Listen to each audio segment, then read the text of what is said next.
different show. It's Bougie. You ain't a captain of nothing but a sinking ship. Don't do this to me, Harry. The Ohio State. It's Ohio State. What do you mean, the? 312-988-15. Hello? You tell Johnny all you've heard and seen. Sometimes it's good to just yell about football. Yeah, that's right. Welcome in. Welcome back, folks. Happy to start the week with you guys. As always, good to see everybody here. Dad, good to see you. Always Irish Senior in the house. Good start to the week. Here's the deal. Notre Dame's starting to recruit like a big boy program, the kind of program it should always be. And quite frankly, I need the recruiting momentum to continue. It could be a big week coming up for Notre Dame. Hit some needs on the recruiting trail. Dominoes, 1, 2, 3 falling over. That's what we need. So I'm thrilled with what Notre Dame's been doing on the trail. You got to hit it hard. Now's not the time to stop. Now is not the time to stop. You have some key positions of need with some top targets coming up, and you got to land them. You got to land them. So it's good to see Notre Dame flexing its muscle like a big boy on the trail. And it's a 902. Here we go. It's kind of annoying to say Notre Dame's starting to kind of operate like a big boy, pushing some smaller programs around for guys they want or whatever. It should always be that way. So it's a little annoying for me that it's a point to me that it's standing out, that it's like that, because it hasn't always felt like it's been like that. But I'm glad to see it's going on now, and I need another. I don't want to get ahead of myself, but that 4th, 5th, 6th, as far as like guys lining up that are all Notre Dame's got on the board and whatever in good position for, it is hard to not let your mind go as a Notre Dame person to think 4th, 5th, 6th, load it up. 1 bottle rocket, 2 bottle rockets, 3, shoot them in the air. It ain't going to be me. I'm not losing any digits. You can do it and I'll watch. It's hard not to think that. And that's what I want. And it's a position of need, and I want to see it. And then you got Golden, and no pressure on Jared Clark there, breaking down film on the Patreon. But that's his boy, and I want it.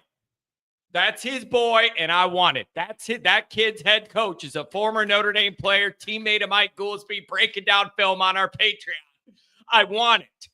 And then you're hitting positions of major need. Major need. I got the hashtag need for Sneed. I got a need for Sneed speed, but that's unrelated to this. It just rhymed.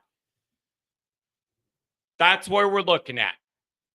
That's where we're looking at. Ryan Roll, we're due for something bad to happen.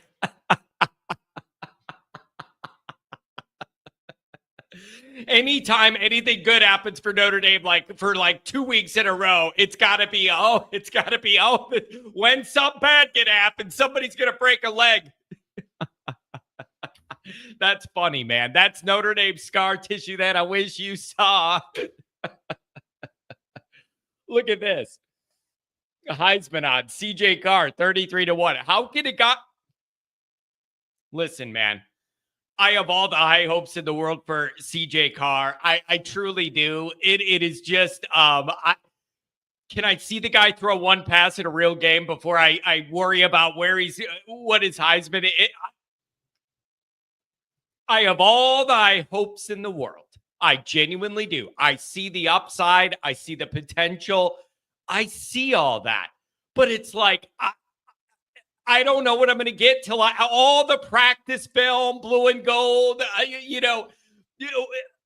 can I just see the guy playing one real game? Can I just see him playing one real game? And even then, it's going to be his first game. So it's like, I don't know. I don't know, man. It's just, there's a lot riding on Miami. Don't tell WPP that. I don't want to get him stressed out. I don't want to get him stressed out on a Monday morning. And we're going to talk about some of that We're going to start talking about some of that with the Miami thing and the building and the momentum. If you're able to create a momentum bridge from the recruiting right into the beginning of camp, and the vibes would be at an all-time high. There's a lot going on, man. If you're able to land these remaining top targets you got on your board and build yourself this momentum bridge into camp, what a great way to get it all going to Miami. You would have vibes at an all-time high, the fan base buying back in. The people that kind of dip out in the summer, don't follow it year-round religiously and come back, they're gonna get energized. There's a lot to like. This could be a really, really important big week. Could be a really important big week. About time you talk about Miami, John. It will get to that. There's an angle here. I want to build a momentum bridge to camp. A camp ramp, baby, with all sorts of momentum. Let's get it going. So as far as those Heisman odds, I feel a lot more comfortable thinking about and processing the running back who we've seen play in real games, and I know what he could do. When does fall camp start? It isn't even August. It's the end of July, the last week of July, I believe. I forget exactly what day, but it is the right at the end of July. And it sticks out to me because I'm always looking to that. It's like the season's back. You don't even have to wait till August, people. It's going to be in July. And it's going to be a beautiful thing. I got callers on hold already. I want to talk about how are you feeling about what's lining up for Notre Dame in recruiting the rest of this week? Man, I'm telling you, you could be setting off some celebratory fireworks if this goes the right way. And what's Deuce's Heisman odds? Yeah, I don't know. CJ Carr, Kenny's going to take some snaps at Miami. That's a hot take. That's one of the questions. If CJ Carr wins that job, is there going to be a package or a role to keep Kenny involved or change the pace a little bit or present a different look or maybe at a different part of the field or maybe use Kenny's mobility a little bit? Really, I'm interested to see how they handle that. Or if they're going to be like, we already have a new quarterback. That's a little bit tricky to navigate and massage our way into, and we don't want to complicate anything else. I don't know how they're going to do it. I don't know how they're going to get the chief. Both QBs are going to see the field of Miami. Yeah, so I'm wondering, there's got to be, Denbrock's going to have a package. He's going to have a package with slightly different plays, with a slightly different skill set with that quarterback. It'll be really, really interesting to see. Here's what it can't be, though. It can't be this. It can't be, we have a Kenny package, and every time he's in there, then he just runs the ball or something. Because how long can you do that before everybody else watches your film and knows if they run out the other quarterback, stuff the line, they want him to run it, right? So if you're going to do that, you still got to mix it up so you don't become predictable if you end up with like a Kenny package. Or run him the first bunch of times in that package, have everybody creep into the line, and then he gets to open it up with his arm and burn everybody. I don't know. So it's going to be really, really interesting to see. You got to chill on Kenny's package. That's a little different. That's different. Yeah, some sort of goal line package. That would make sense.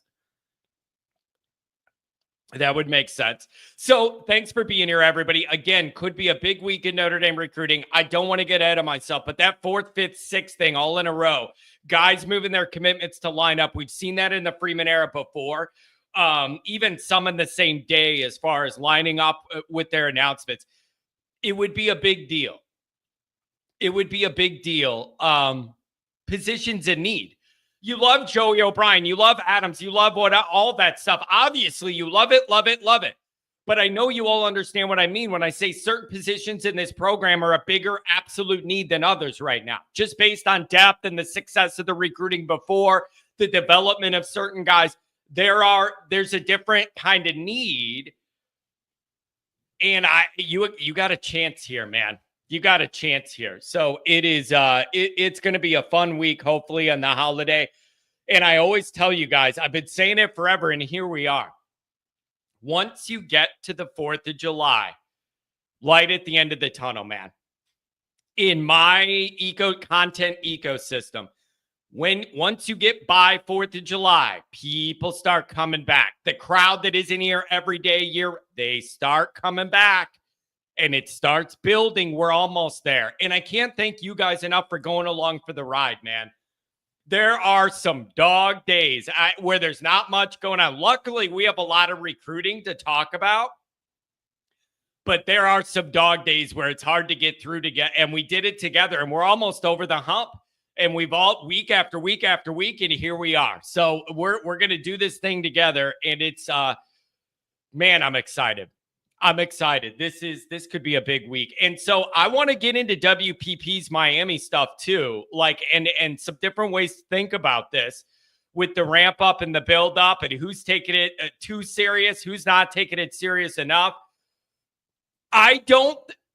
With Notre Dame and Miami, there's no way everybody's just going to only focus on recruiting and not worry about Miami. That's just not going to happen. I would be more worried if we were playing Miami, Ohio. Do you get what I'm saying? If you're playing Miami, Ohio to start the game, then I have this like, oh, let's all get distracted by the recruiting and forget what we have in front of me.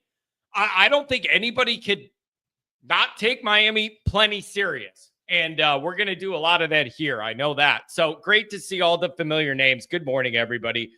I'm really, this is going to be a good ride. This is going to be an exciting ride this week. As always, thanks for being here. You can find the program on YouTube. We'll do a couple chats and we'll see what's up the calls. I got a couple brief notes to go over and we'll get it going. Also, for those of you on the Patreon, getting back to Raw, schedule's been messed up. The last 2 weeks have been chaotic for me. Totally out of sync. Had a bunch of stuff going on that's never going on, and I am just whacked out. Just whacked out. It is the chief just found out that a girl got killed here last week, and you knew it. And you were there, and there was a shark out there, and you knew it was dangerous. But you let people go swimming anyways. That's true. This is your time of year to shine, Chief. And they've been running Jaws on the free movie channels I get. They've been running it. As always, you can find the program on YouTube. Do it. Subscribe if you haven't yet. Appreciate it very much. Give the video a thumbs up. That helps Yanni out as well. Notifications on you don't miss nothing. Twitter, search bar Always Irish or at Always Irishing. Email's alwaysirishnd@gmail.com. Audio only anywhere you want it. You can get it. If you don't want to see my face to start the week, who in the hell's going to blame you for that one? It isn't going to be God's nuclear ICBM. We're going to need a bigger moat. That's a whole different thing. That's if you live in a castle, you need a bigger moat. But I think Chief needs a bigger boat. If you smell what I'm cooking. 50 years ago yesterday, the Kinder Boy was killed. Michael Schwinger, not Mike Singer. It's Michael Schwinger, his alter ego. Johnny knows that Golden is in. Johnny wishes he knew Golden was in. And I do respect Jared Clark for doing the Notre Dame angle and all that stuff. But, like, you got to leave it up to the kid in the family. But it is fair to be like, okay, this guy's head coach is Jared Clark, who played with Goolsby for Notre Dame. If Notre Dame doesn't have an in on this one, what the hell's going on here?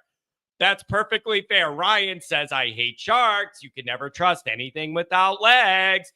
As soon as people start realizing Johnny's right, leave the snakes alone, leave the sharks alone, you'll be a lot safer. And the fireworks, too, by the way.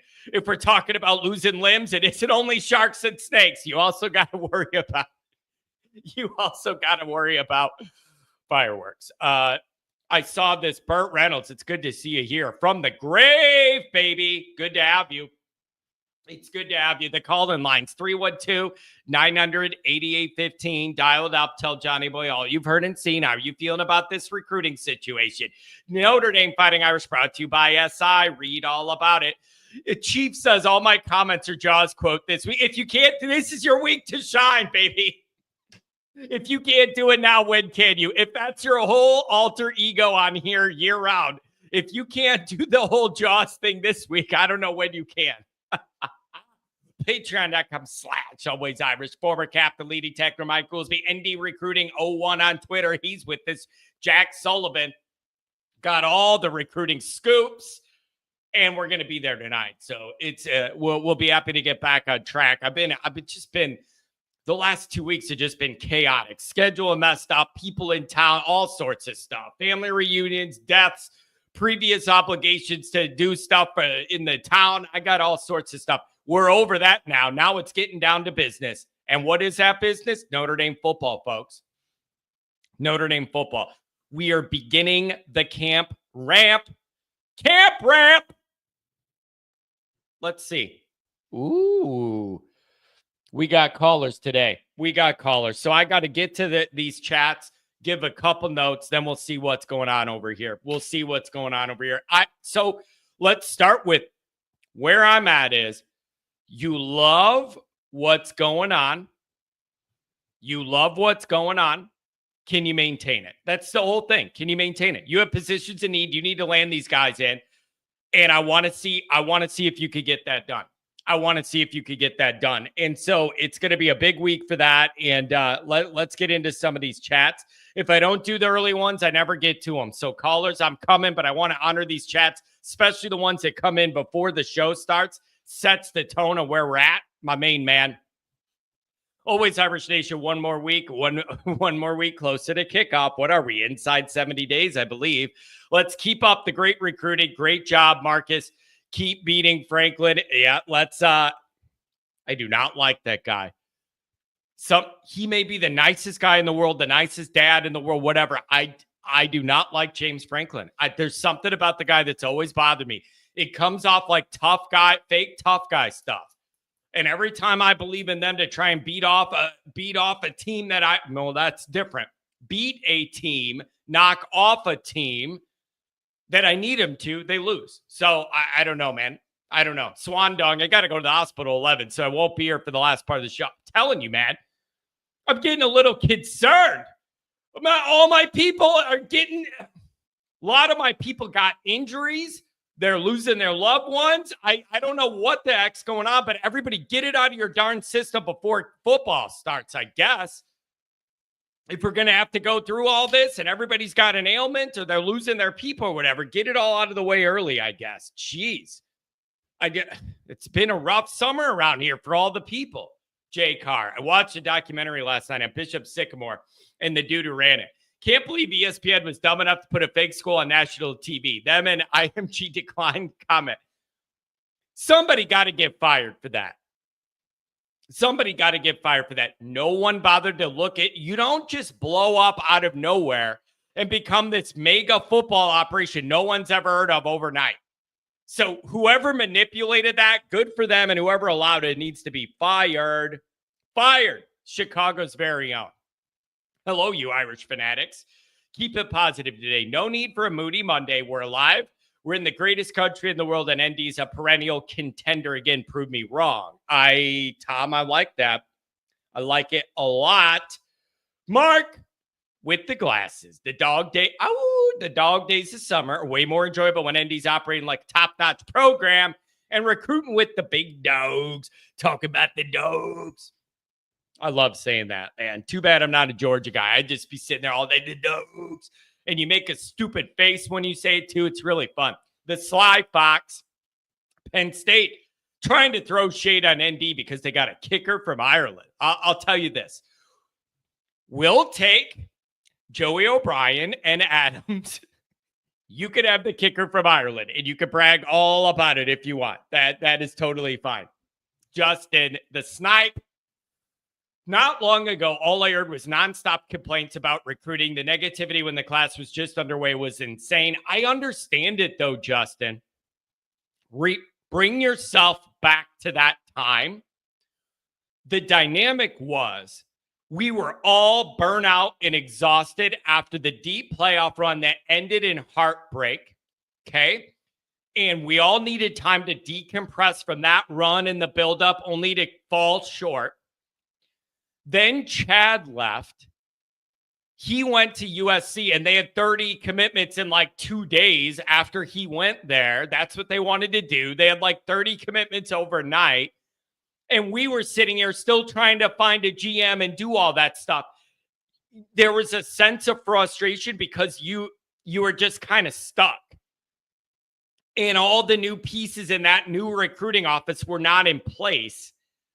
And you just felt kind of stuck. You're like, we need to get out of this to get this class going, but you really can't do that before you have all the infrastructure in place. And it just didn't happen yet. That's where I got frustrated. It wasn't like we're striking out on these guys or whatever. It was like, we need to get this going to get in the mix. But it was such a big decision. You couldn't rush into filling those roles either. So Notre Dame got a late start. And it was just frustrating. And if you won the championship, there would be a different level of understanding, but you didn't. And then you see Chad doing all the surfing USA Beach Boy stuff. Rest in peace, Brian Wilson.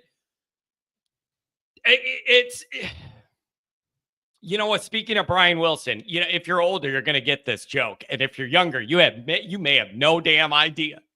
You may have, if you're older, you're going to get it. I guarantee it. You know what Beach Boys song no Notre Dame fans singing right now to Chad? God only knows what I'd be without you. No Notre Dame fans singing it. Hang 10, Chad. We're doing just fine without you. Dressing up like a leprechaun in the parking lot. They've run all these scientific tests on how humans hear music and process music. These scientists, these audio linguistic scientists, ran all these studies, and they came up with God Only Knows as the best song of all time, as far as how it connects to people's brain and sounds smooth or whatever. That's the number one song they came up with. And even Paul McCartney said, I think that's the best classic rock song of all time. God Only Knows by the Beach Boys. So I just think that's interesting. All right, enough about old music that's older than me even. Stay positive, ND fan base. This program's heading in the right direction. Keep winning and the floodgates will open. This dynamic early in the year is so intriguing to me, man. It is. It would be so different if you open with Miami, Ohio, and Central Michigan, but it is Texas A&M and Miami in reverse order, obviously. I don't know what to think. This program's in such good shape, but you're breaking in a new defense at Miami and a new quarterback at Miami. Anything could happen. Anything could happen, good or bad. You got to be open to that, Notre Dame people. So it could all be fine and off to the races we go, and it's smooth sailing, or it could be rocky. I don't know. When you have that many moving new parts, I don't know. Pate just did a segment about the landscape recruiting is changing. Kids aren't just going to the highest bidder. I like that. Here we go. Culture, development, and education are starting to matter again. That's Freeman and Notre Dame's influence. Absolutely. I love this because that's always been what Notre Dame's selling. I did this episode on Patreon a couple months ago saying, I feel like these kids are smart enough now to look at their brand, even when they're in high school, to look at their individual brands. And I think it's turning. It used to be like Notre Dame's for nerds. Who wants to go there? What a dork. Like that kind of thing. Like Notre Dame's not cool. Who wants to go to that academic school? I genuinely think these kids are so business and brand savvy when they're 17 now. They're looking at the big picture and saying Notre Dame can give me everything I want. That Notre Dame degree, a chance at the NFL, good education. I'm going to make some money now. Notre Dame's spending dough. I think they're starting. It's coming. And then you have Freeman making the whole program seem modern and cool and hip again.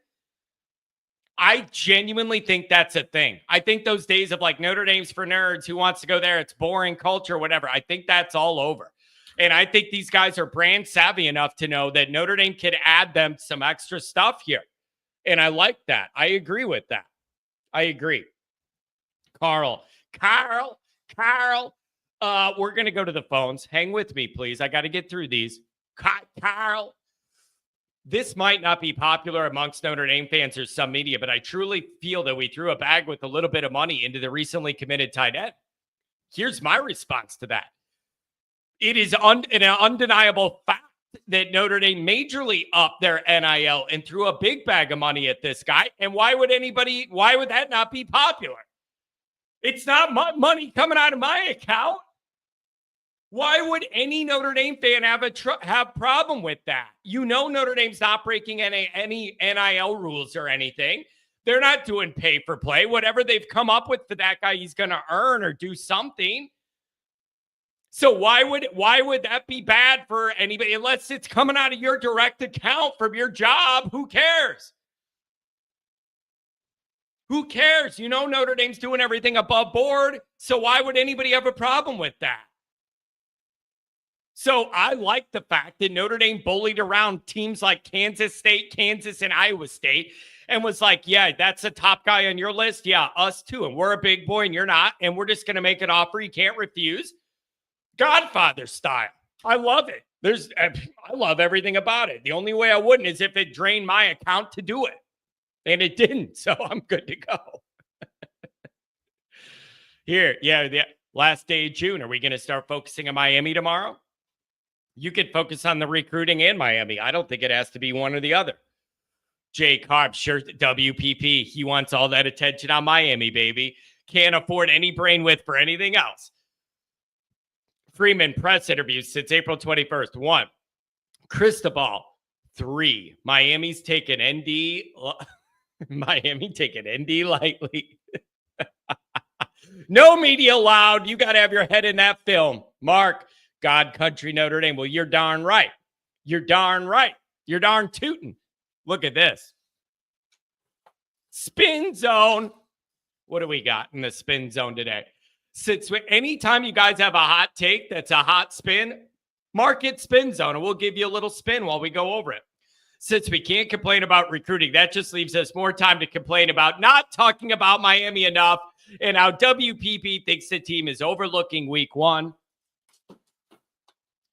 I don't see any scenario in the world where anyone connected with Notre Dame, fan, media, in the program, around the program or school, cannot take Miami seriously. It is Catholics versus convicts, folks. I just don't see how anybody's going to take it lightly. The Sun Chance Kid. John, for the 4th of July, are you going to be shot out of a cannon? I might consider it if we're going to land all these receivers. I'll let somebody shoot me in. What am I going to land in, a pool or what? How's this going to end for me? You're focusing on the shooting part, not the landing part. Where's my carcass going to go? And what's going to happen in the show when I land? I love WPP's hate for the Hurricanes. It warms my heart. Absolutely. I love it. I absolutely love it. WPP, he was on Patreon and he was saying, I'm getting sick of this. We're all talking about recruiting and John's up here celebrating a high school kid committing and all this stuff. Get to Miami. Get to Miami. Can't we do it both?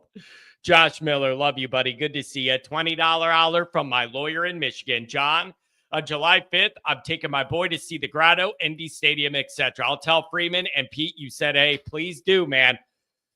Please do. Tell them, holler at your boy. They could come on and be interviewed anytime. $5 holler from Eric. We are smoking on the recruiting trail. Go Irish. Oh, you're darn right. Here he is. You down with WPP? Yeah, you know me. You worried about Miami? You better be. WPP, $10 holler. Certain fans always say the loser of the QB competition will get snaps. That's participation trophy garbage. QB2 never sees the field. CJ Carr equals not too bright. CJ Carr's taking shots.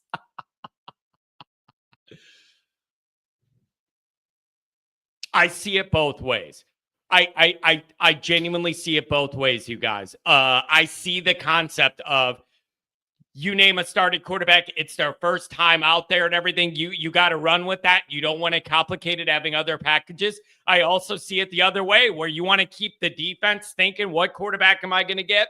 Oh, crap, old different package and old different quarterback. Can Notre Dame sneak a play in there before they're all set? Whatever. I see it both ways.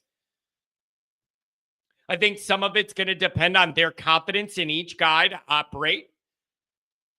Denbrock's a creative guy. He's going to have a package. I don't know. I just feel like he is. Tony, good to see you, buddy. Good to see Tone, Balone. my main man, $5 holler. Good morning, John. Here, Ronald and Joey Chestnuts are at war for who loves the Wiener Schnitzel more. I cannot watch. $5 holler, Rodney. Today's the last day I celebrate half century on this planet. It's been wonderful getting to know many of you. They always Irish tailgates. Happy birthday to you. Here's the deal, man. With the Joey Chestnuts or whatever, I cannot watch those food eating contests. I cannot watch those. It is disgusting. I cannot. It makes my stomach turn. And especially with the hot dogs, they don't just eat it like a hot dog. They dump it in the water to make it mushy. I can't. What's wrong with this country? I can't watch it. I can't watch it. Ugh, disgusting. I miss Kobayashi. I just can't do it. I just can't do it. Oh, man. I just can't. So, all right, here's the deal. Let me do a couple quick notes, and I promise, call. 4th of July coming up, the ramp to camp. I need Notre Dame to retain recruiting momentum, and it's especially important now because these are positions in need. Wide receiver, defensive line, that's what I'm looking at. Recruiting momentum across the board is real in college football on and off the field. Notre Dame's had a good run, not finishing second for some big names, finishing first, bullying some smaller programs, making offers guys can't refuse. Also, here's the other part of this. Was talking about this with some people last night. Notre Dame's also landing a lot of recruits that I think are going to rise, not fall in the rankings. And that has been an issue before. Finding some guys and then they commit to Notre Dame and they drop. Overall, I think you're finding some guys that are going to rise in the rankings, and that's a little bit of a different dynamic too. So I think overall we're going to have more guys rising than falling, and that's been kind of a problem for Notre Dame in some of these classes. You feel good, you land a guy, and then as the months go by, they drop in the recruiting, and you don't like to see it. I think this is going to have most guys going the other way. So here's what needs to happen next. I want you to I'm getting greedy. Why can't we get greedy? Land Finley, land Fitzgerald, land Robinson, land Golden. Hold on to the guys you do have. Add more the rest of summer if you want. Hit camp with vibes high. Then go big fish hunting. Go big game hunting. If you already are hitting on all these and you feel good about where you're at and you have a lot of your basic needs met and your top priorities met, you're in a comfortable position to work on massaging those relationships to keep those guys. And then it's flip season, man. Get in the season, see if you could flip somebody, identify some guys you want, like cherries on top or whatever. If you feel comfortable where you're at, that's a beautiful, beautiful thing. And again, I'm going to say this, maintain. You cannot start shedding guys at the top of this class. You just can't. The number one way to kill this recruiting momentum and the good vibe in the program is for some of your top guys committed to start falling off. You got to prevent that. Maybe it's just a different batch of kids that love Notre Dame, and that's not going to be an issue this cycle. I don't know. But this could get really juicy and really good for Notre Dame. It genuinely could. Let's see what we got going on. 419, you're on the line. If you're on hold, you're going to be on the air. What's up, 419? What's up, Johnny boy, man? How you been? I'm telling you, man, I like this momentum Notre Dame's had. I really do. They're doing some really good modern things on the trail, winning some big battles, flexing their big boy muscle a little bit. And it just feels like maybe a switch has been flipped with the recruiting operation. I want to ask you, am I overdoing that, or because it's summer and that's all we have, or are we justified to celebrate what's going on right now? What do you think? Yeah, I'm celebrating with you. What you mean what I think, man? we showing these recruits the money. We showing them the benefits of playing for Notre Dame. We showing them the benefits of life after football. Man, we cooking, man. Yeah, it feels that way. And then I don't want to get ahead of myself, man, but I'm getting greedy. They got these commitment dates lined up, the 4th, the 5th, and the 6th, a big position in need, wide receiver. I'm getting greedy, man. Land these guys. Fill out that position group. I need it. I feel you. I'm right there with you. We need all the receivers, and we need Golden. Yeah. Big facts. We need that. And to wrap it up, you are spot on. Like, even with the flip season that you were talking about down the road, we start the season strong. Yeah, these recruits are going to start to think like, maybe I made a wrong choice. ND is really that team. We are really that team. Yeah, and the other thing I want to say is I am not just imagining the big game hunting aspect of this. Multiple people that I get little recruiting details from that are more connected than I am to the recruiting operation have told me that's the plan. They have some guys they're looking at, and they feel like they're going to be in a good spot to like retain what they have and then literally just go and try and flip some bigger fish, like just cherries on top. Man, I like hearing that. That is a great place to be, where you don't feel like your recruiting class is deficient in an area and you got to start dropping down the board and worry about all that. They feel like they might be in a really, really good spot and then go big game hunting once the season starts. What a great spot to be in, man. I hope it happens. This could be a huge week. Yeah, most definitely, man. I'm with you, man. I ain't gonna hold the line. I just want to give a few shout outs to Ring, Martinez, Kent, Dr. John, and Patrick Cotter. I watch the show every day. I'm at work. I took the day off today, but I want to give a shout out to everybody in the Irish Nation. Even Kent, even though he's Ohio State, it took me about 3 months to get over the national championship loss. That's but fair. We lost to the best team, so I'm not really mad about it. But we're there. We're on the doorstep, and we're going to bring a national championship home soon. And just wanted to call in, man. It's been a while, John. So, but everybody, enjoy y'all Monday and go Irish and enjoy y'all holiday this Friday. Hey, I appreciate that, man. Thanks for dropping in. Thanks for the donations. I love you being a part of the group. Call whenever, man. I really appreciate it. Love the energy. Have a good 4th of July, and don't blow off your hand with no fireworks, okay?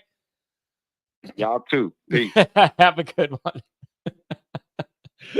Dude, I'm only half joking about that, man. I'm only half joking about the firework thing. It's a dangerous thing. I don't know. I know when you're a kid, it's a fun thing to play with, but it's just not worth it. What do you really get out of shooting off a bottle rocket that's worth blowing off your hand? I just don't understand. I don't understand. I just don't. But ultimate back it up Terry moment. And if you don't know, look it up on YouTube after the show. Just type in back it up Terry. Callers, we're coming to you. A couple chats. Andrew Gilmore. Still, thoughts are with your family. I don't mean to keep bringing it up, but you're on our mind and in our hearts. The disrespect for Beck by ND fans is weird to me. I suggest his critics go watch second half versus Bama. The same crowd knocking Beck also knocked Will Howard, who turned out to be very good. We should absolutely celebrate the recruiting run. Sampson said it's a direct result of going to the title game, not to overthink the result, so ND must keep winning. Hey, man, makes perfect sense to me. Remember when we were sitting there saying, John lights up black and mild. It's not fireworks. Dangerous in a different way. That's not an immediate, your arm blows off. That's a gradual, you just die. You want to blow yourself up fast or slowly? I'm getting too old to be smoking cigars. I haven't had one in a long, long time. Maybe the Indiana game? I think maybe in the parking lot for Indiana was the last cigar I had when we were freezing our asses off getting ready for that game. I think that's the last black and mild I had. Was that it's interesting. And the thing with Beck, I don't know, man. I don't know what to make of it. He has the injury, coming off the injury. I also think, I'm just being honest, I think Beck looks like the kind of guy other fan bases want to take shots at. Does that make sense? Do you get what I mean? Carson Beck looks like the kind of guy an opposing fan base would take shots at. So I don't know. Did you say you're getting too old to smoke cigar? I think I am, Pat. I think I burnt out my lungs in college too much or something. I just don't feel good after hitting them anymore. I don't know. So maybe I'm just getting old. And yeah, when I was a kid, I used to play war with my plastic army man and use firecrackers and M80s to make the war. You know what I saw on YouTube? I'm going back to the calls. You know what I saw on YouTube? You know the Roman candles where it's the tube that just shoots the fireballs out? Okay. They were playing baseball with that. Having a guy with a wiffle ball bat standing there, lighting the tube and rocketing those fireballs in. Some of them were like hitting the guy's body, take your base. And others, he was hitting it, which makes it explode and go all over the yard. There's kids running around. Don't do it. It just seems like such a bad idea. I laughed when I saw it. I'm like, now that's getting creative. They were playing baseball with those fireballs. Oh, man. I'm just getting old. I'm just starting to worry about injuries I don't want to have. 703, what's going on? If you're on hold, you're going to be on the air. What's up, 703? What's up, John? What's going on, buddy? Yeah, I am excited about the recruiting. Like, I'm still nervous because, like Keely and all them flips, but I'm feeling like this class, these guys are more locked in. Yeah, and I want to believe that too. When you ask about like, okay, Notre Dame's lost these top guys from some of these other classes. Are we beyond that? Like maybe it's a different batch of kids that are really bought into Notre Dame, or maybe it's Notre Dame has skins on the wall now, big game winning skins on the wall. And there's some additional credibility with this regime that didn't exist in years 1 and 2 when you were building this. I don't know, but right now it's hard not to feel really good about what's going on. Mm-hmm. And if we can get the recruiting and going with the wide receivers, like if we get the Floyd and Goldens with the Loves and Prices, like I'm feeling really good about the future of Notre Dame football. Yeah, and here's why I'm looking at this immediate upcoming stretch of the 3 wide receiver commitment dates and then Golden. I'm looking at that a little differently than some of the other position groups because those are just dire positions of need. And Notre Dame always needs more of that, and especially wide receiver. So if you're able to land some of your targets and check that box, I'm going to feel real good about it. College Huddle, I owe you a phone call, Eric. Just the weekend got away from me. I had obligations out the wazoo. Got away from me, Eric. Let's connect this week. But I am really excited about what could come because I just feel like these are positions in need. And if you check these boxes off, man, what a good recruiting class. Blue chip ratio out the wazoo, by the way. If you look at where Notre Dame's at and where we think we're going to be, that blue chip ratio is well above 90%, depending on where you look. Man, that's impressive. And SC's blue chip ratio is way lower than that. So if you listen, Chad. They ended up the number 1 class all these months because they had like 30 guys 2 days after Chad got there. So when you have like 30 guys and everybody else has like 15, you're going to be ahead of them. But there's a lot of 3 stars there, and I don't know if their plan is to keep them or they wanted them in, and if they find higher rated guys, flip them out for those guys and be like, we're not taking you anymore. I don't know, but it's like nobody in Notre Dame land's complaining about the recruiting operation now. They're doing a darn good job. Mm-hmm. And I'm just excited to see. I'm excited for camp. I'm ready for camp. I'm ready to see who's going to win these starting jobs. Yeah, what I'm looking for is I'm calling it the camp ramp. If you were able to build all this recruiting momentum and maintain it for just a few more weeks, camp's going to start at an all-time high. You are going to have the fan base so worked up and ready to go, and that momentum is tangible. Momentum in college football is a real breathing thing you can feel on and off the field. Everybody, if you're a diehard, you ride all those ebbs and flows up and down with the recruiting. Man, it'll be exciting. If you feel really good about this class and you build that right into camp, it's going to be great. And if we would beat Miami and keep the recruiting momentum going, that's going to be just an crazy scene for that A&M game. The crowd's going to be awesome. It is. You know what? No one wants to think about this. No one wants to think about it. Neither do I. I'm wondering, what will the vibe be like if Notre Dame lost to Miami? You're going to have 2 weeks off in between with the off week of misery, and everyone's going to be so negative and broken. And then you're supposed to show up to A&M and be all excited and everything. I'm wondering, I want to avoid that situation. If Notre Dame beats Miami, the A&M game is going to be wildly awesome, and the crowd's going to be awesome.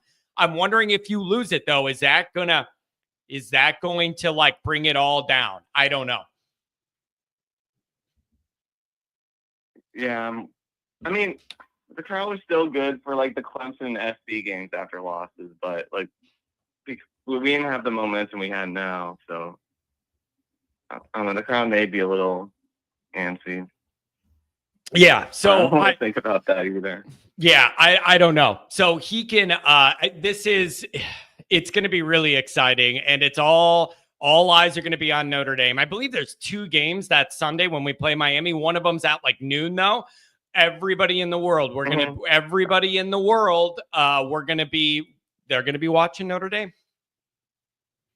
I think we could have another kind of Penn State with like, I don't think Miami's receivers are good, and I don't think they'll catch many passes. I think that might be the theme again. Well, you also gotta. What do you feel about Notre Dame's new defense? Do you have any apprehension whatsoever about breaking in that new defense? I'm a little worried about like the run defense to start. That's the one thing I'm worried about. Yeah, and if they're going to go to more zone with Ash, you can't have any miscommunications. You can't have any of that in the first 2 weeks. That's the part that gives me a little anxiety. Mm-hmm. You cannot afford any blown coverages. I thought you had this guy, whatever, all the week 1 weird stuff that happens. Like, you can't afford any of it. And when you're breaking in a new defense, then it's just something on my mind. It's on my mind. Yeah. Like, I want us to not make everything on CJ Carr, like at the end. I want us to just be comfortable at the end. Yeah, I don't know, man. We're gonna see. I have all the high hopes in the world for CJ Carr, but I got to see it to believe it. And I'm not being negative at all. I'm being neutral. I'm being optimistically neutral when I say I just need to see it. I'm excited. I believe in the potential, but I got to see it. Just let me see it. Mm-hmm. Yeah, like I'm not saying like ease him in, but like it is only his first start. I just don't want everything on his shoulders. But by the end of the year in the playoffs, I want us to be able to trust him to bring us down for a game-winning score against whoever, if it's a tight game. Yeah, it's I don't know, man. It's gonna be really interesting, and I can't wait to get into the Miami prep and the buildup of all that. It's gonna be great. Hey, man, thanks for touching base. It's been a little while. Glad to talk to you. Thanks so much, John. Also, if you could do a collab with Coach Coop, he's the one Miami person I really like. So it'd be funny if you and him could dish it out. But thanks so much, John. Yeah, you know what, Coop. He's really, really creative.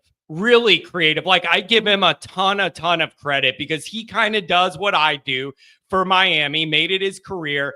He's real creative with his stuff and like kind of the one Miami guy that's outside the box, kind of the way I am. But he's even a little more creative than I am and better with the technology. He does a really good job. I would love to do something with him. All right. Awesome. Thanks, John. Have a good one, buddy. Have a good one, buddy. So when is Carr going to be named starter? So everybody counting out Minchie? I don't know. I was told to expect it to be Carr, and that it's not as much of a competition as it was presented to be. Chili's, I know that is you. That's Ronald is Chili's or whatever. And Yeah, it was the comments, man. I'm just not going to let you say that stuff about me. It's just not going to happen. It wasn't on the live show. It was in the comments, and I'm just not having it. And it's just a little too far. And so I that's what it is. And if you're going to start doing it on the Chili's, then we're going to ban Chili's too. So yeah, I'm not going to repeat all of the stuff you said negative about me personally on the live show with 140 people. So if you want to email me and talk about it, we could do that. But you crossed the line in some of the comments on the videos, not the live stream. Some of what you said, you just crossed my line. It's not going to happen. So if you want to chill out a little bit, go for it. And if you don't, go away. I don't care. I don't care. I'll ban this one too, and then the next one. So either grow up a little bit or go away forever. I don't care at this point. You're pushing me across the line. I don't care. You're not that important.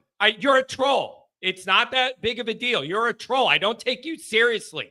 You're not productive. Your suggestions aren't real. I don't care. You crossed the line. Either calm it down, or just go away. But like, you honestly crossed the line, taking shots at me personally in my own video comments. And if you think I'm just going to let that happen, it isn't going to happen. It's just not going to happen, man. You just went too far. So if you want to dial it in a little bit, fine. But if you think you're going to take public shots at me on my own channel and you're going to stay, it isn't going to happen. It's not going to happen. You crossed the line. I saw the comments you put. People sent it to me. You crossed the line. So I like you being here when it's football stuff, but I'm not going to sit here and let you take personal shots at me on my own channel. I don't know what world you think you live in that's going to happen. Go do that somewhere else and see how long you last. It isn't going to be years. I promise you. It isn't going to be years. And I've given you years. But you're not going to take personal shots at me in my own comments and then sit there and go, I wonder why I'm banned. It ain't going to happen. It ain't. You crossed the line. 618, what's going on? What's going on, John, man? Long time no call in, man. Hey, it's good to hear from you, man. Hey, I think of you. Whenever the recruiting pops, I think of you, man. Whenever the recruiting pops, I know you're happy to hear it. I want to know what you think about it, and I want to know if you think it's going to continue. Yeah, it's going to continue, man. I think they get the 3 receivers, and they get Golden, and they get whoever else they want, man. Man, look, man, Notre Dame is showing Michigan how to recruit when you make a national championship game. And Notre Dame didn't even win. Yeah, it's yeah, I don't know. I don't know. Some people are saying, "Oh, this is what happens when you get the bump from being in the championship game." I'll take it. Whatever you want to call it, I'll take it. Ride the momentum. Yeah, man. I just think that they should be all right, man.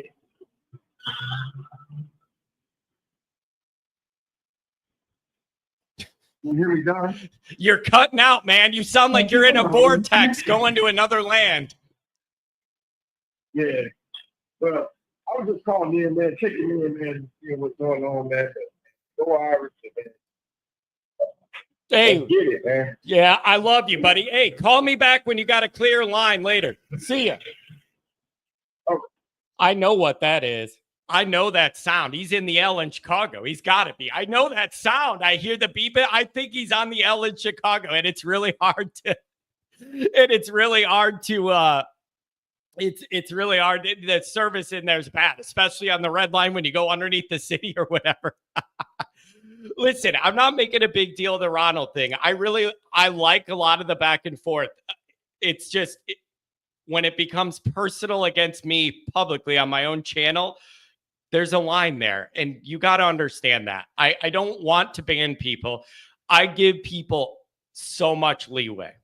So much leeway. I give people way more runway and leeway than any other Notre Dame show with the banning and the blocking. I don't want to do it. But you're not going to sit there and personally attack me on my own stuff and think that's okay. And you're going to sit around. It's not going to happen. It's not. And it's not productive. Don't be like, it's productive criticism for the show. No, you're calling me names personally in the comments on my own videos. Not going to happen. Not going to happen. So I'm just saying, reel it in a little bit if you really want to be here. So I don't understand. Yeah, why do you think you can control the content on your own platform? You really got to push me to get blocked or banned on here. Like, you really do have to cross the line. Literally calling me names personally in my own comments and then being like, how could you ban me? This is weak. No, it ain't going to happen. It's not going to happen. And as much fun as I have making fun of Ronald and the clown thing, make me a crispy ash brown or whatever. Like, I don't need you here. I don't. So whatever, man. Whatever. Rodney, what's going on? Let's see if we got a better phone line than last week. God, I hope you can hear me okay. Can you? Yes, crystal clear. Absolutely Okay, crystal clear. It's so off and on sometimes. Yeah, no, you are good to go on this one. The last one, I think it was a car call. It was kind of rough.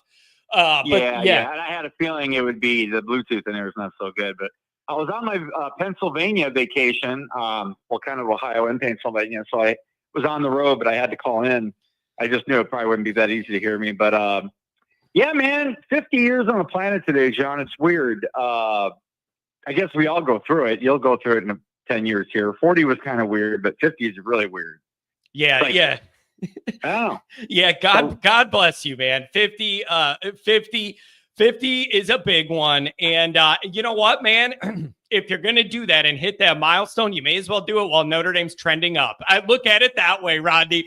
If we're going to start calling you we're going to call you an old man, at least Notre Dame's trending up during it.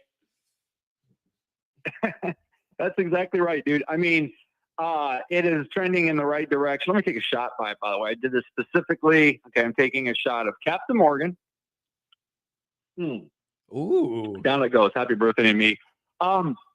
All right, man. Let's get into a couple things here because I got a couple of things I saw recently I wanted to talk to you about.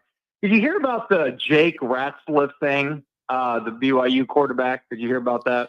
I did. I read a headline. Is that the quarterback that left BYU due to a violation of the BYU rules or whatever? Is that right? Yeah, and there was a channel I saw, and I'm sure it was kind of clickbaity. And even I don't know who it was, but the moderator said that, or the guy who runs the channel even said, he was hearing some rumors that Notre Dame might be interested, but I'm like, there's no way. I mean, okay, Angeli left, I'm sure through recommendation and on his own accord, a little bit of both. But I just don't see Notre Dame going after someone like that. When you basically committed to Carr and Minchie. And then especially, yes, obviously, Rex Lapp, however you pronounce his name, had more experience than Angeli did, of course. Still, I just don't see them going in that direction. I think that's probably just because Notre Dame creates a lot of headlines. So why not put Notre Dame in that mix? What do you think about that? Are you with me on that one? Especially if there's, and I don't know the whole story, but especially if there's allegations of some shady stuff that are a part of this. Exactly. Doesn't that, yeah, like that kind of indicates. We make fun of Notre Dame for taking, we make fun of Notre Dame taking RKGs, but we certainly don't WKGs. Wrong kind of guy. You know what I mean? Yeah. It's like, I'm not saying he is. That's unfair to him to say it's that reason, but that's how it looks on the surface. I just don't buy it. I think that's all just to get a little interest. And I just thought I'd see if you had any intel on that or what you're hearing. Yeah, I haven't heard any rumors of that, but it just seems like the kind of guy that Notre Dame wouldn't. The guys Notre Dame has added out of the portal, they're usually like squeaky clean, and you're confident that it's going to be a safe culture fit and have no issues. Wouldn't that be a lot for Notre Dame to have to answer for? Of like, there's all these rumors of that. Now you want them. Like, does Notre Dame want to jump into that world for this kind of guy? I haven't heard anything about that other than the rumor of the story of him leaving. And again, I don't know all the details. I'm not going to act like I do. Yeah, and I just saw it this morning on the channel. I wish I had a channel for you so you could check it out. I just saw it. I'm like, Notre Dame, what? And then I looked at it. I'm like, okay.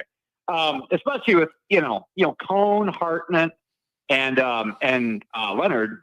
Those are pretty three guys that pretty high character. You know what I mean? I mean, pretty squeaky clean. Rodney, here's a funny one. Michael Schwinger says, BYU guy, go to Notre Dame. It's like, I'm thinking of the BYU strict honor code, and you're drinking a shot at 10 in the morning talking about, you would never last a day at BYU, Rodney. You're out of there. It's 10 a.m. and you're drinking. You would already been fired from BYU. You're out. Fair enough. Yeah. I do see the irony in that. Man, that whole thing you brought up gave me another thought. You know, the fact that, you know, the class is obviously trending up. It's trending towards a top 5 class. You know, and you know, the talk about the days of just paying whatever you want to get a player. All of those days have always kind of been there, but under the radar. And then the last couple of years, they've kind of been out in the open. But I think here's my thoughts on it, John. I think this is why, you know, we give Gen Z I guess it's Gen Alpha now, whatever, so much criticism for, you know, the way life is these days, and understanding that we taught these people. It was our generation that taught these kids. So it's kind of on us, at least half of it. The other half is probably society. But I don't think we give them enough credit sometimes either for seeing things a little bit differently than we do. I mean, and I think that a lot of these kids these days, I'm starting to see, and I say kids, you know what I mean, young adults, are having a lot of them. Man, I meet a lot of people that age. And I took my nephew on this trip. He's 17. You know, he's 6'2", very mature kid in a lot of ways. And I don't know, man. They're intelligent in ways I think we weren't. Sure, there's some things they're lacking, but that's with anything, man. You gain something, you lose something. The mind can only, you know, encapsulate so many things. And I think there's some things we got to give them credit for. And here's the thing, John. I think in an age where now they're getting paid, think of it this way, where players are getting paid, they have NIL possibilities, the collective bargaining thing that's on the horizon, who knows what that's going to be. If a kid's going after the highest bidder these days, to me, that is even more of a red flag than it used to be, because now there are opportunities to make money, right? So to me, it kind of, in a way, filters out some of the WKGs, in my opinion, because you have those opportunities now. And I think culture and fit and feeling like which is kind of related to culture, feeling like you're a part of something. I'm surprised Marcus Freeman didn't have a little more success early on, you know, with the recruiting thing, when we thought it was going to be a little higher, that we finished a little higher sometimes in those. But I think some of those challenges have been met, and now I see it as a major positive. He's getting it, by the way. I mean, he got it way before we did. He was ahead of the curve. He had to get everybody else on board. Now he seems to be very, especially, you know, the GM hire and all that took some time. I think it's in a very, very good place now, man. Yep. I get what you're saying, man. I did an episode a couple of months ago or something saying, I think these kids are wisening up and they're looking at Notre Dame differently than like the recruits did 15 years ago, when it was just like, oh, little old stuffy Notre Dame, who wants to go there? It's not modern. It's not cool. You're a dork if you go there. That was the vibe. These kids are smart. They're worried about their personal brands at 16, 17 years old, looking at ways to maximize that throughout their life. And I think it helps Notre Dame. And then you have a guy like Marcus Freeman that's made it modern and cool and hip again. You blend those things, and then you win on the field. You're hitting in all areas. Yeah. You're able to offer these kids everything. Title contention, good grades, the Notre Dame network, a fun vibe in the locker room. You're hitting everything. John, the thing is, you're so right. And that is the thing that Marcus Freeman has brought the most to the program. And he's brought that balance. And we forget, you know, when Notre Dame was stuck in the past for many, many years, this happens to many corporations. This happens to any factions in life, that you forget the reason you made it there in the first place. Rocky was an innovator, dude. He wasn't some guy who just stuck to tradition. If he stuck to tradition, Notre Dame would have been nothing. You know what I mean? Like, it was all about renovation or innovation. I'm sorry, the renovation. Innovation. but it's a combination of innovation and old school values, mixed together with hit plays, making it all work and positivity. Dude, is this, again, I know I've said it a lot. I'm getting kind of, you and I are looking a lot smarter, and you and I, a few others, obviously, were way ahead on the Marcus Freeman thing. And look, it's never going to be easy, and there's going to be bumps in the road. And I am not predicting an undefeated season by any stretch, but man, these Notre Dame teams are not only fun to watch, dude, and fun to see the energy they bring on the field and the character, because now the character actually is more than just character. There's a little bit of a swagger to it, but in a positive way. They're just really easy to root for, man. I'm saying that on the outside looking in. I mean, it was always easy for us, but it really does feel like a different program now. And I'm not just saying that. It really feels that way. And look, there's going to be a lot of programs out there that it's just a fun time to be a college football fan. And it's strange to say that in an era where I thought we're going in the wrong direction. I think things are kind of quickly getting mended with that a little bit. And I think we're coming back to, you know what I mean? Like back to reality a little bit. Yeah, they're going to get paid. They're going to get what they deserve. But I think there's going to be more structure to it now.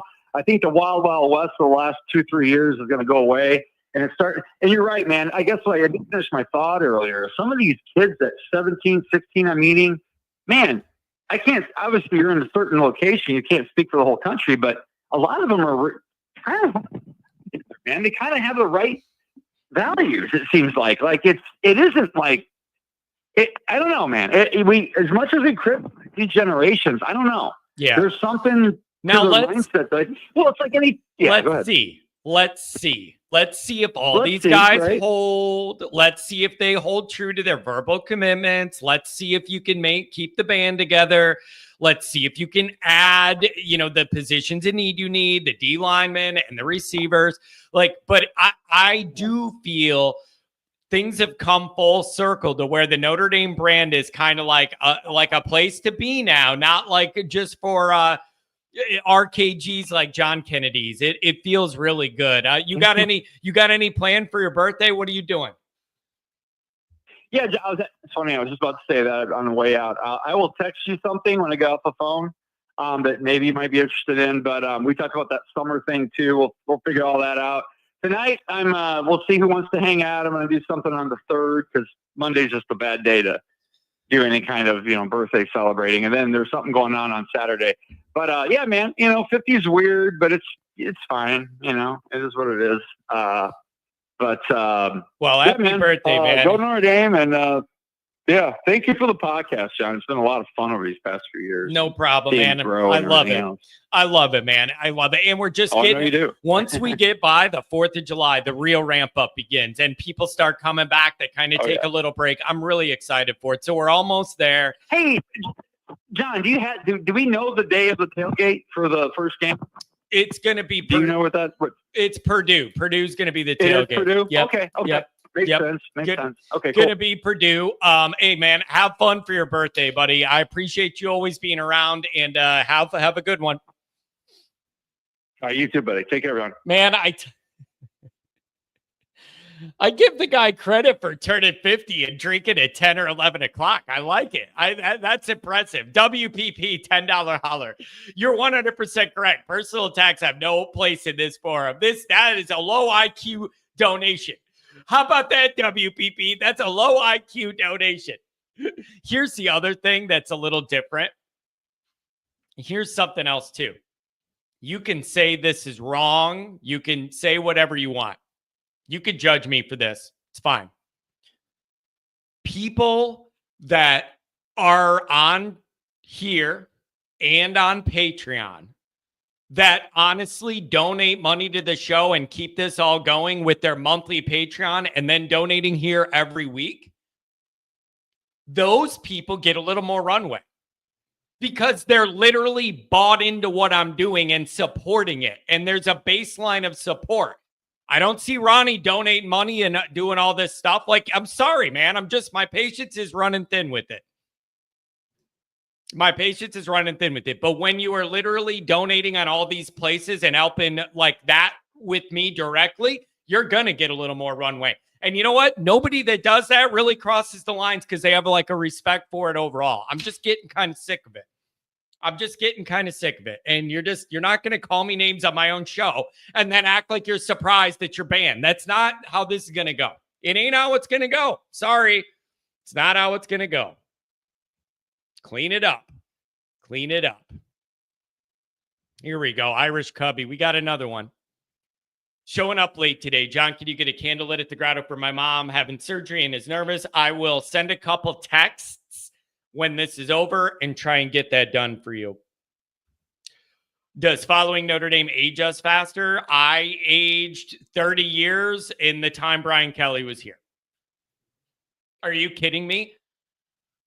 Seriously, my hairline receded well beyond the normal ratio that it should recede in that amount of time. Absolutely driving me insane every single year, every day.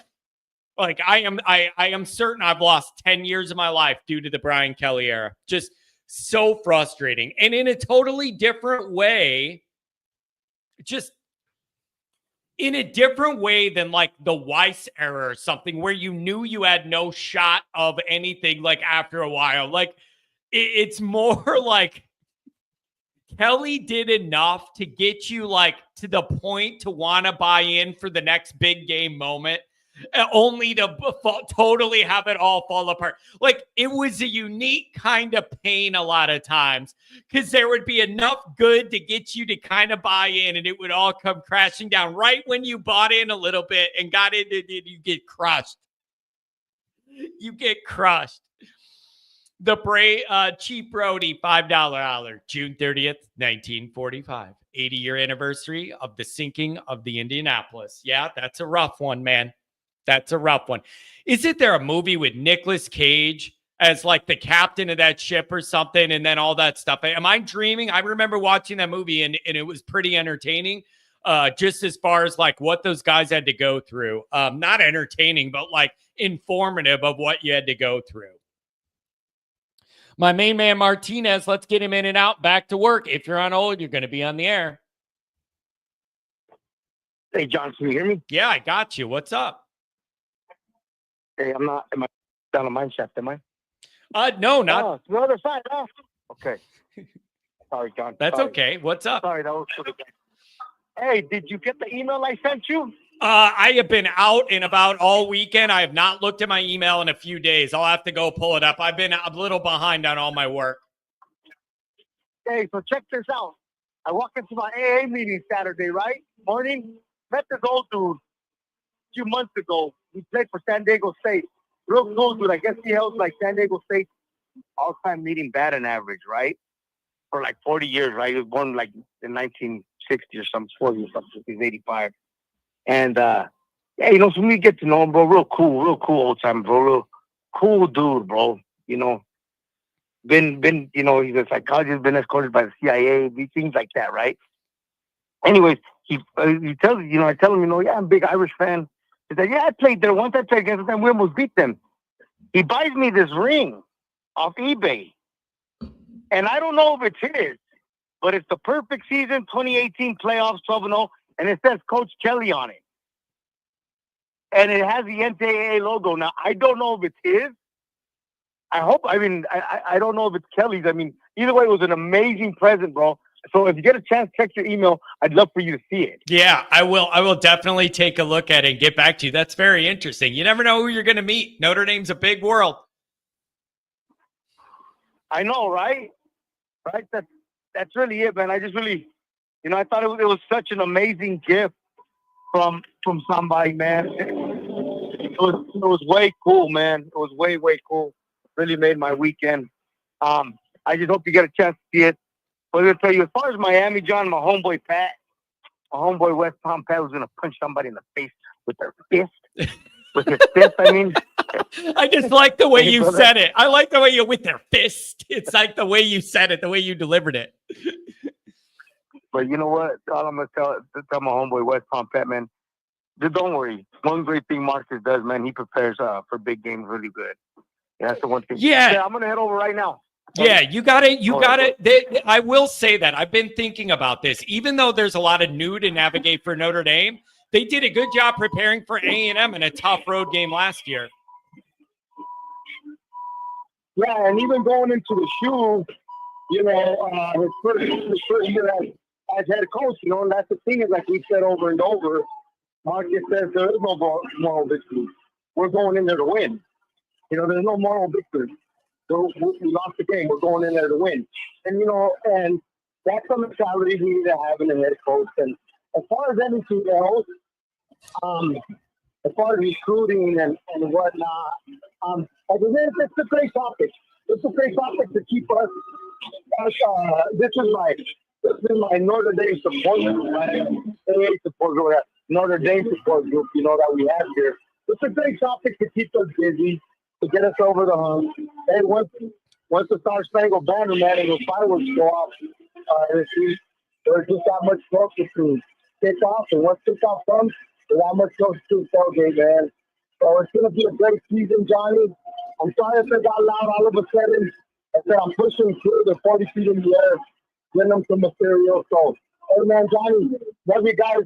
I'll go to Notre Dame. Check out that email, Johnny. I'd love for you to see that, man. I will. I'll look at it. God bless you, man. I can't even listen. Here's the deal. Usually, I would get frustrated when you can't hear the calls. I do not have it in me to get frustrated with that guy. He's working. It's 110 degrees, and he's working his ass off outdoors. If I can't totally hear that guy's call, the last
there we go. It's coming back. A few weeks ago, Streamyard went down and it lost total service. And ever since it's been back, it has been finicky. Something happened when they lost their service or whatever, and it's messed me up.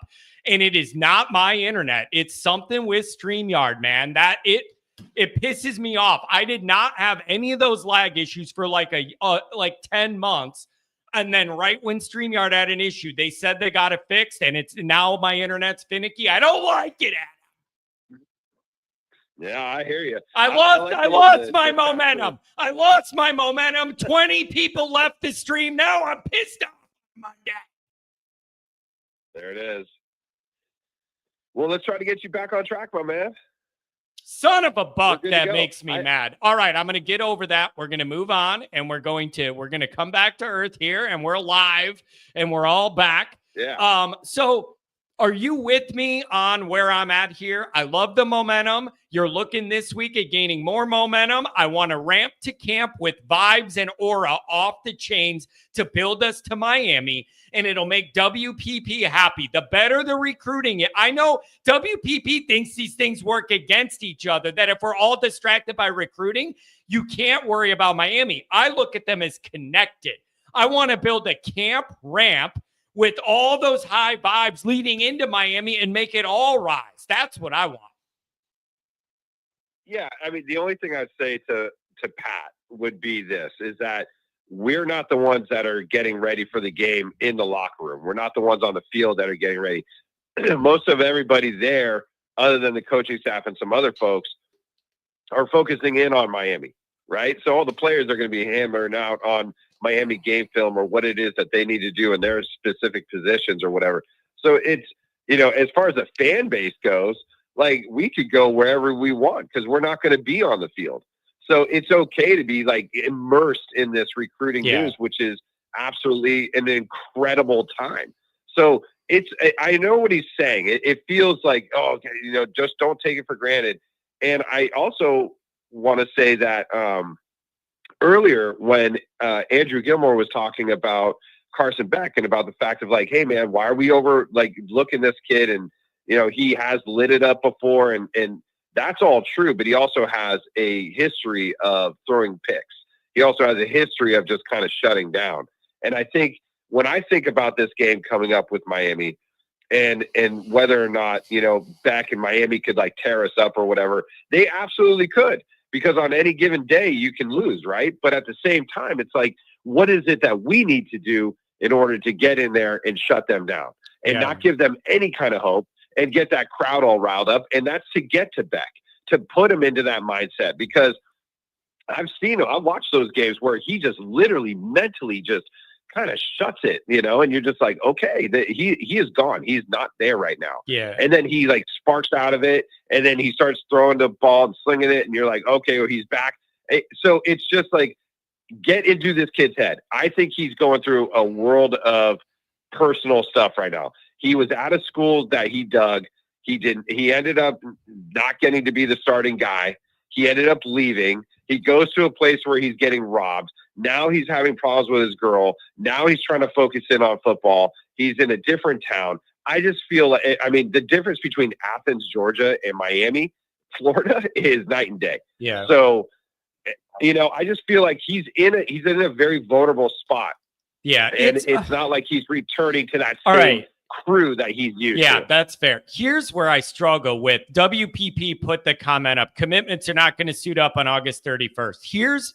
Here's the problem I have with this, though. The problem I have with this is, like, WPP, we're not playing in the game. Like the players on the Notre Dame team going to Miami are not going to think our recruiting with guys I've never even met before is going well, so therefore I don't need to prepare for this game properly. Like, we need to separate out, like the fans getting excited about recruiting doesn't really have anything to do with the team preparing for Miami. Like, I hate to say it, I don't think we matter that much. That, like, if I'm excited about recruiting, that therefore means the players on the team now are not going to, like, focus for Miami. I don't think it works that way. Those current players don't even know a lot of these recruits unless they met them on a visit. Like, there's no part of that I see connected, WPP. I do not think our players are like, well, the next recruiting class might be good. We don't have to prepare for Miami. That just doesn't work that way. And the media and the fans getting excited about it, I don't see that connecting. And if I did, it would connect it on the positive end, meaning a more engaged crowd that's louder at the first home game because they're all happy, whatever. I don't know. But like, I don't know who he's yelling at because it's not like the players are here. John, our recruiting's awesome. I'm not working out all summer. So I just don't think we matter that much. I don't think, and on the fan media end of it, are we not able to do two things at once? Can we not think about the recruiting and be happy about all that while we're ramping up for Miami? Like, the Notre Dame fans are smart people. You could do both. And make no mistake about it. When we get really close to Miami into August, the recruiting discussions are going to slowly dissipate, and it's going to be more and more Miami focused. Like, that is coming. Whenever you get near the season, all the recruiting stuff goes down and it becomes more about the season. That's coming. I just think we're not there fast enough for WPP. Yeah, exactly. And here's the thing. You're absolutely right, Pat, that they are not going to be playing come August 31st or whatever it is. But they are going to be playing in the future. So there is and if you don't prepare for the future, then you're going to get caught off guard. If you're only playing for right now and whoever it is you have, and you don't put forth the effort into recruiting and into, the effort into finding these kids and telling them that they will be the future of Notre Dame, then guess what you're going to have? The Brian Kelly era. And you're going to have a bunch of 2 and 3 stars and maybe a 4-star, and you'll be somewhat stoked that you got the 4-star. It's like, no, we have got to take it up and ramp it up a notch. Yeah. And that is getting it to that top echelon of college football. And if you want to be the Bamas, Georgia, Ohio States, and Florida's of the early 2000s and all that, if you want to be that, or, Miami back in the day where they were just loaded, then if you want to do that on a consistent basis, then you have to recruit. The NFL is built on the draft. The college football is built on recruiting and now the transfer portal. So you have to put in the effort, or else you're going to be scrambling trying to get transfer portals left and right continuously. Adam, look at this one. WPP. John, you speak for Irish Nation. Your words find their way to the team one way or another. You are our Moses, and you need to start leading the flock to the promised land, not to the Cain's den. WPP, man. I think you're giving me way too much credit. I don't even want what I say to get to the team. Like, I don't need that. Like, I don't think it's at that level. I really don't. Although I do know that Brian Kelly didn't like me personally, and Jack too. I do know that. But as far as the team, I don't want them distracted with my content. But I know for a fact Jack and Brian didn't like me, and that's fine. But I really don't think what I say has that level. And WPP, who else that does this content gets as worked up as I do for the games? There's going to be a time for that. But this week with all this recruiting stuff, that's hot and heavy right now. Exactly. And my favorite quote of Pat, and Pat, this was legendary, was he said, "Hey, John, you are the Moses leading the flock out of the wilderness of mediocrity." Yeah. And I could not believe it when he said it. I'm going to get a robe. I'm going to get a robe and one of them staffs, one of them shepherd staffs that they have with the hook. And I'm going to get a robe and I'm going to walk around campus. You know what I'm going to do? I'm going to get one of those hoverboard things underneath my dress looking thing. So it looks like I'm floating through campus with my cane, with my shepherd's hook. Yes. And then Marcus Freeman's just going to look at you and go, "Oh, John, yes, you have arrived." It's incredible. But you got to give it to him. You got to give it to Pat, man. He is literally, he's giving you a lot of praise, and I like that. And I understand what he's saying is that you're directing where it is that we're going generally based upon each show as far as what we're talking about, what we're focusing on. But to my point and to your point, which is collective, is the fact that we're not on the field. If I was a starting tight end and you were the quarterback, then that would be a problem. I get it. But the reality is that those kids right now are literally doing nothing but getting ready for Miami.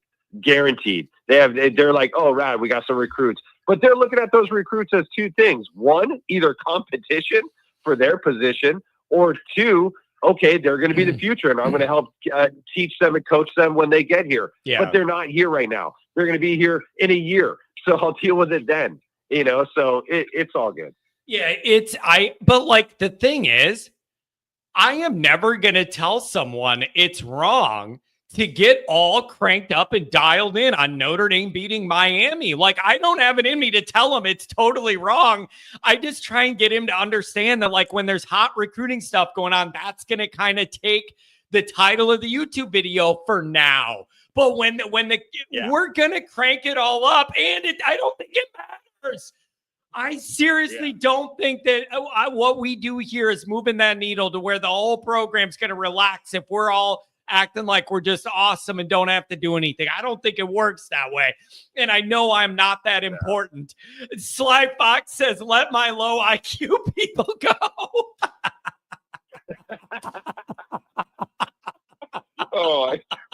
That's good. That's hilarious. Let my low IQ people go.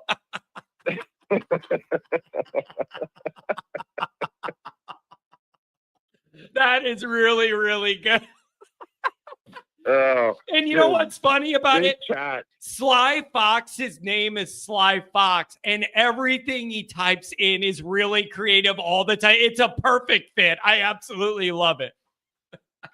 Oh yeah, no doubt. Oh, so I got another one for you, and I was thinking about this, and I'm curious as to your take on it. As far as the GM goes, and this would be for any school, but obviously we're talking about Notre Dame here. Think about the pressure it is to now have this settlement, and you have your $20.5 million, and you have to spread it around however many athletes you have, right? And so for Notre Dame, obviously there's going to be a heavy contingency in the football realm as far as the payouts.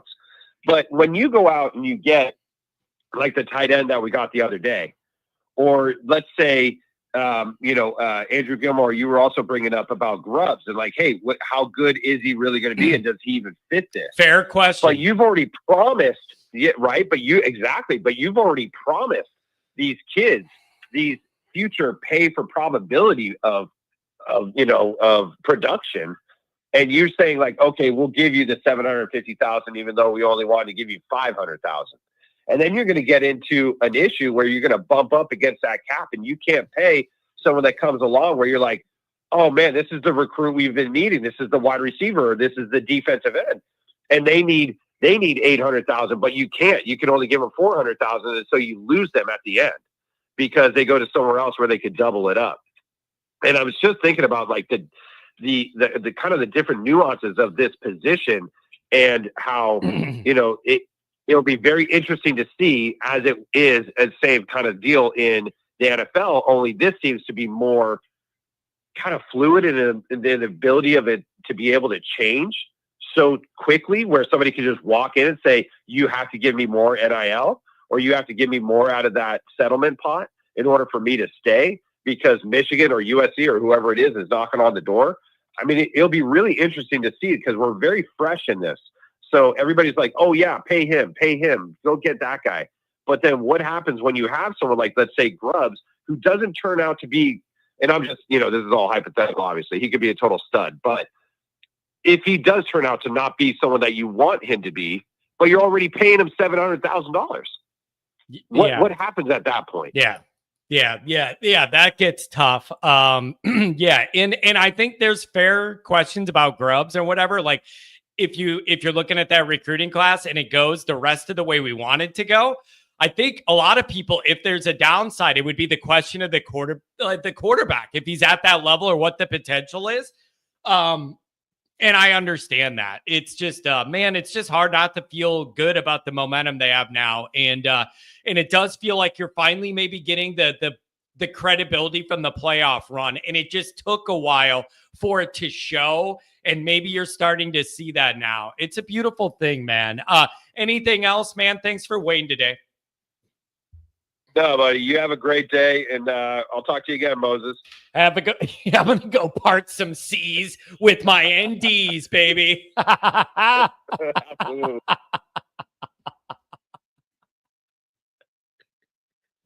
Oh, we have a good time here. We have a good time here. That's what I'm gonna do, man, for Halloween. Just Irish Moses, and I'm gonna get one of them hover little skateboard things. Oh, and my cloak will cover it, and I'm gonna float through campus with my cane. Let my low IQ people go. That is a classic. That is so good. Good to see you, Jay Lehman, the nicest guy on the internet. It's a good day. And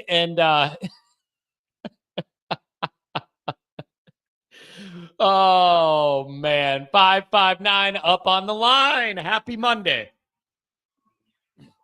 Happy Monday, John. How's it going?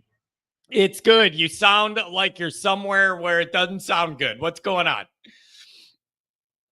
Working. You already know how it is. And, Yeah. What you call it? I wanted to say how I feel. When you said right now that your Wi-Fi is buffering and you lost calls and stuff like that. Well, that's how I feel when sometimes we're here waiting to jump on with each other, get all crazy, and then next thing you know, my big boss comes in and is like, "I need you." Then I have to hang up, and I get me all mad because I've been waiting for a long time just to say my rant. But man, I appreciate the loyalty. I appreciate that you guys, both you and my main man. I appreciate your loyalty and the dedication to be working hard outside and still want to call, man. I love you guys. Thank you. Yeah, I mean, like I said, John. I mean, how can you not, man? When you have someone that's genuine like you, and not let your callers know that why you hired them, and this is why your podcast is worth so much money and stuff like that, man, that turns me to shit off. You know what I mean?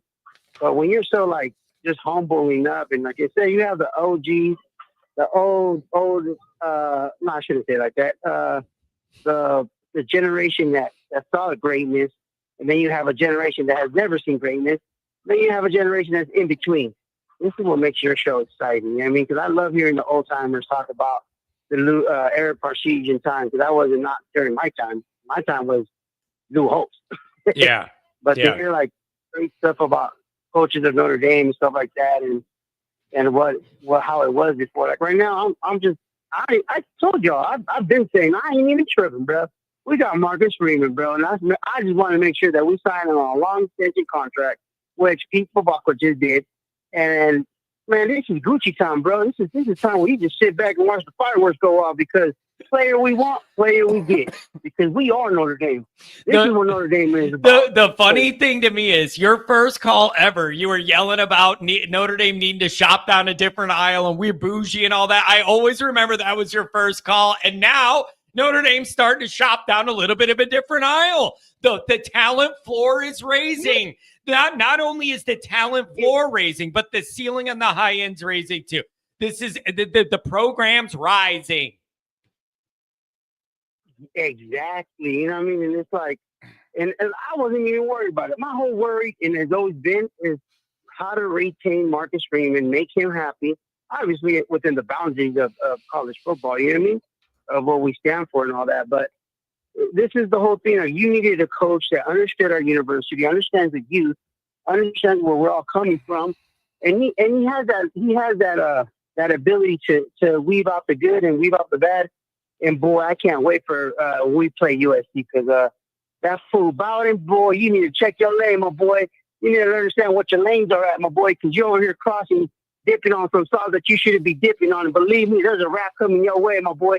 It's just building up. And I swear, I slap fools for a living, and he's one of them. I can't wait for Notre Dame slap USC's ass this year. I saw my mama. I love the intensity, man. I love it. Yeah, it's going well, yeah. And I don't want it to end. My whole theme is a camp ramp of momentum, and if Notre Dame is able to kind of keep landing these guys, especially later this week, heading into the weekend with what they have lined up, man, you're going to be this fan base is going to be flying high. And this is just the beginning, though. The way I see it, and the way the envision that I always thought of Marcus Freeman, it's been a while that we had a coach like that. You know what I mean? And I say it a lot, and I repeat it. I might sound like a broken record, But this is what it is about. You know what I mean? You have someone that understand what grit is, understand what culture is, understand what different ethnicities are. You know, how he praises his mom. And you can say a lot, like, you know, like I tell my son, my 16-year-old that's about to start dating, you know, and my my college one, he's focused on college. But it's like, it's how you treat a woman is how the dads they're gonna judge you. You know what I mean? So if you have respect, the way Marcus Freeman talks about his mom, you can see the love that comes out of his air when he talks about his mom and his wife. So man, that makes me feel hella good to have a coach like that. So that just tells you what kind of man he is personally. So us Mexicans respect that a lot. And you know what?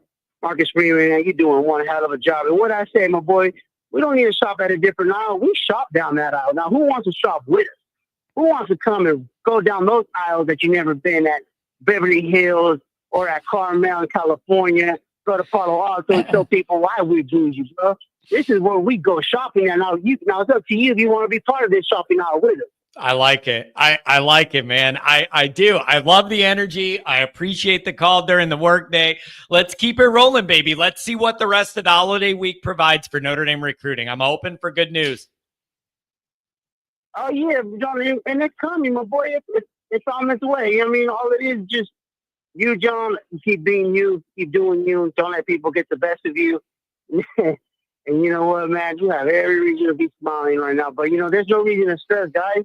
As long as we got Coach Freeman, he has a vision, he has a plan for this university. We just got to sometimes be patient. And I understand that patience doesn't run a lot on our end sometimes because we've been through a lot. We've been through disappointments and setbacks and stuff like that. But to be honest with you, I was not even one bit tripping. I can't wait till next year's class. I think it's going to even be better than this year's. But you know what? We still got to sign them in December, guys. Remember that. Signing days in December, not in July, not in June. Until then, guys, just enjoy the moment, man. Just be happy to say, I am a Notre Dame fan. I love Notre Dame, and Notre Dame loves us. And we're like I said before, we're a dysfunctional family, bro. When we're all there, and hey, Mark with glasses, my prayers are with you and with everything. And all y'all that are going through stuff, my prayers are with you guys as well. Because we're, no matter what, good or bad, we're a family, bro. In one way or another. Yep. Hey, very, very well spoken, man. I appreciate that. Touch base later in the week, man. Be good. I sure will. Enjoy Golden Domers because we bougie right now, bro. We're about to start popping chains, popping bottles, and everything. Have a good one, man. I love this show. Popping bottles like Rodney on his 50th. I love that, man. 50 years old in the morning, you call your boy John up, you take a shot. I love it, man. He ain't operating like 50-year-old. That's some youngins activity. $10 WPP. Renee, respect. Not so smart members of the chat. Please listen to Renee. He's a unique combination of intelligence and enthusiasm. I've never encountered someone like him before. Listen to him. This chat cracks me up. Did Moses have a YouTube channel and rage issues? I don't know, but Irish Moses does. Swinger with the dinger and a $10 holler. Donating and listening for 38,000 feet. Nita co-hosted a pre-Miami game show with our resident Miami expert WPP. Also, what does he think a respectable run-up score is for Notre Dame? It's never going to be enough, man. We could beat Miami like 38-3 or something, and WPP be like, it's just not impressive enough to me. I needed you to blank them. I needed you to, it would need to be 50-0 or whatever. I don't have it in me to tell WPP not to be all worked up about Miami. I do not have it in me to tell him that's wrong.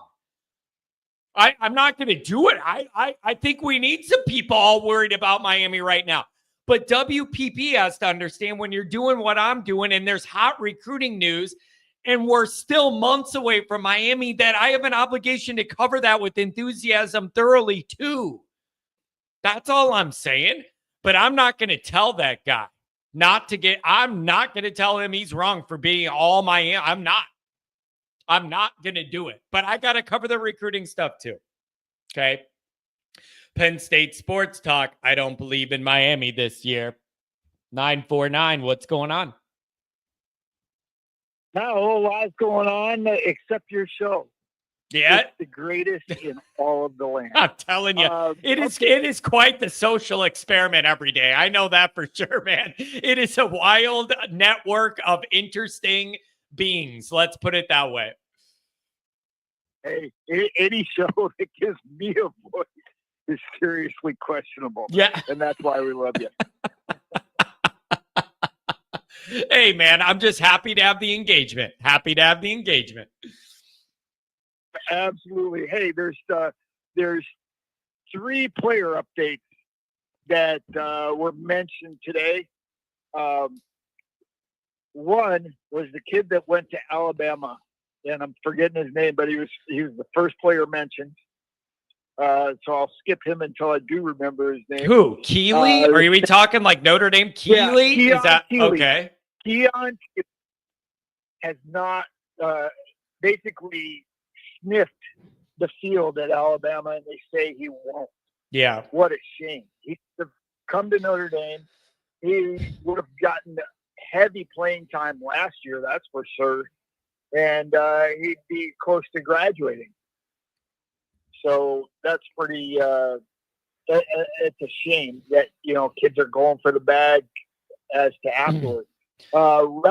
Jake Retzlaff, just over the weekend got slapped with sexual assault. So, yeah, I don't think he'll be coming to Notre Dame anytime soon. Yeah, that's a tough, that's just not a Notre Dame fit. Because then you make those issues and questions and problems yours willingly. You get what I mean? If you're already on a team and it happens, then that team has to kind of deal with it.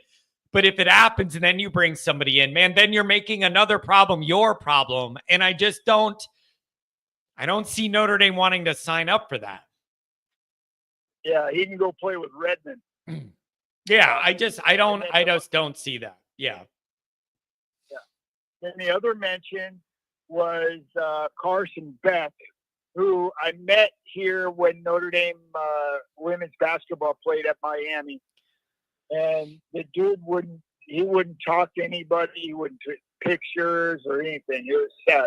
But since that time, I've learned something quite interesting. And that's the fact that his car didn't get stolen. It got repoed by the Georgia Boosters. Is that what it was? Yeah. Well, then that makes a ton of damn sense. Although the story's a lot funnier to say that he moved to town as a new quarterback and got his stuff jacked.